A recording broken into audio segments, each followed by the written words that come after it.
Hi, I'd love to share with you a couple of powerful questions that you can work with today, which are core questions, which are the essence of everything we do with awakening coaching. So when we start one-on-one coaching with a client, or at the beginning of a weekend, or at the beginning of a new training, these questions are always the way to initiate a process of deepening. So I'm going to take a few minutes now to share these questions with you. You can listen to what I have to say and then let them percolate into your day. So the first powerful question I want to invite you into here is the question, what is my deepest longing? What is my deepest longing? It may sound like an obvious question, but you'd be amazed how many times we forget the deeper longing and it gets substituted by more fleeting or superficial or conditioned desires. And in this context, I'd like to tell you a tiny story because it's my favorite story that I've ever heard in my whole life, and I want to tell it to you now. And the story happened a long, long, long time ago in a kingdom far away.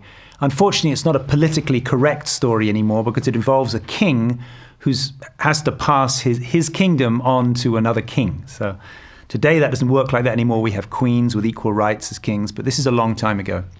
So this king, he has no son. So he has to pass the kingdom over to somebody. So he decides to send his squires with the long bugles out into the nature, into the villages, to invite people to come for an interview. So the next king will be chosen by interview instead of by hereditary.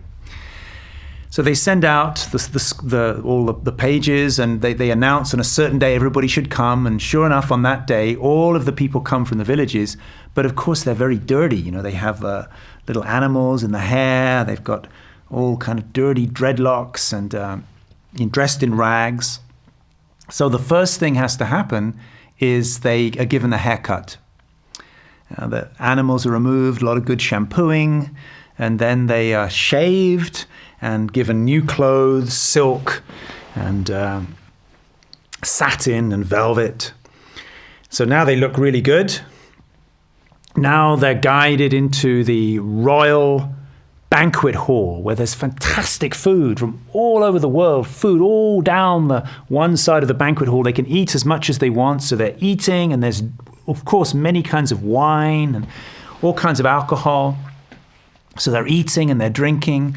And then the music starts. The royal musicians come and they're playing the drums and the violin and the flutes.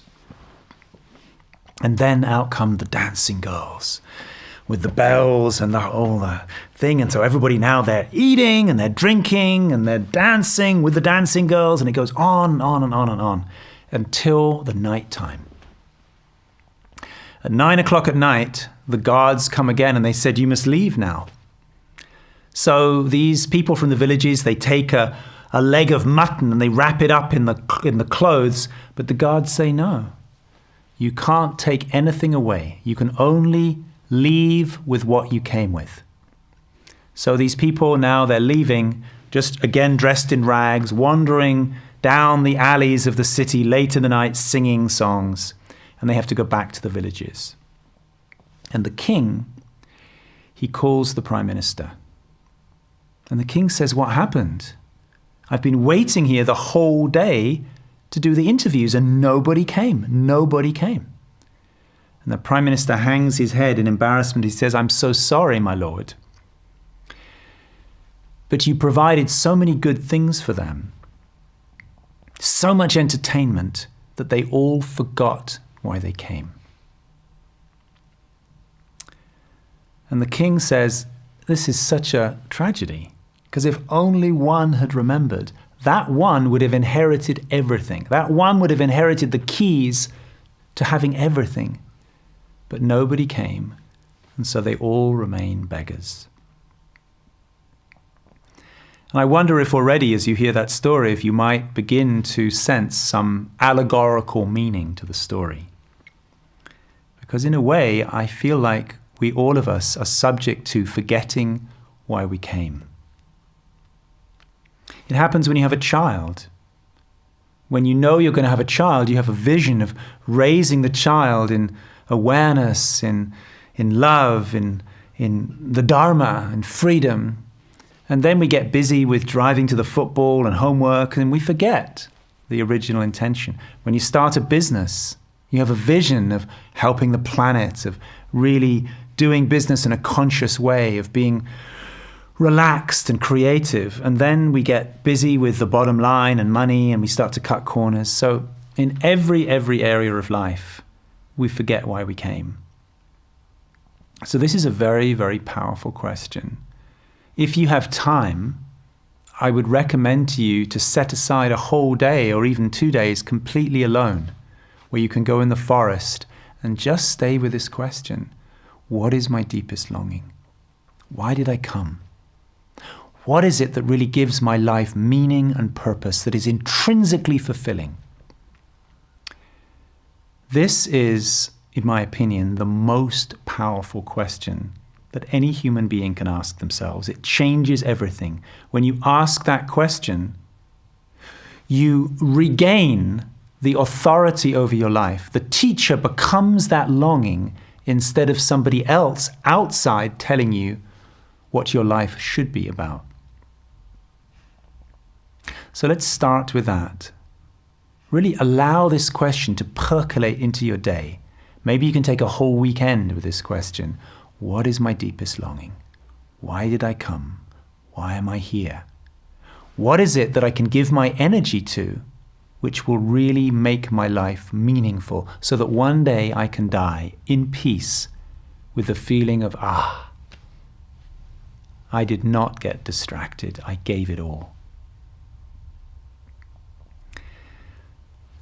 A kind of secondary question to that, which will still belong in that category, is then to evaluate your life now, to look at how you spend your time, to look at who you spend your time with, to look at where your energy goes and to see, is it in alignment? Is the way that you live each day in alignment with your deepest longing? Or is there distraction? Most people, if they're honest, if we are honest, we discover many, many, many kinds of distraction. We can be gentle with ourselves. There's no need to beat yourself up or blame yourself, but it's a good wake up to ask yourself, if this day really mattered, if this week really mattered, if this was the day to live it all, then what would be important? The second powerful question I want to share with you today, which is at the very essence of awakening coaching, is to ask yourself, would I prefer for this to be simple or complex?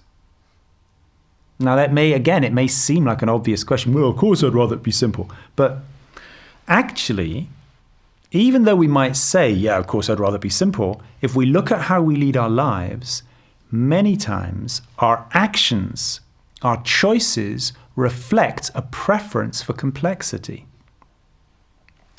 Really good example is in relationship. If you're in relationship, you are in relationship of some kind, but whether it's an intimate relationship with a partner or your mother or your father or your children, sometimes relationships get into conflict or misunderstanding. In a moment like that, when relationship is not flowing with love, you could ask yourself, would I prefer for this situation to be complex or simple? When you're willing to choose simple, it's quite easy to put things straight. Simple means, I'm sorry. There was a misunderstanding. For my part, I'm sorry. I love you and I want to feel connected with you. That's simple.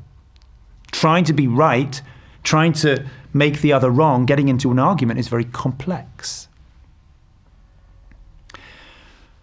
Trying to figure out why you're suffering is often very complex. It takes us into all kinds of theories of psychological history and your mother and your father and who did what to who and everything, karma and all of that.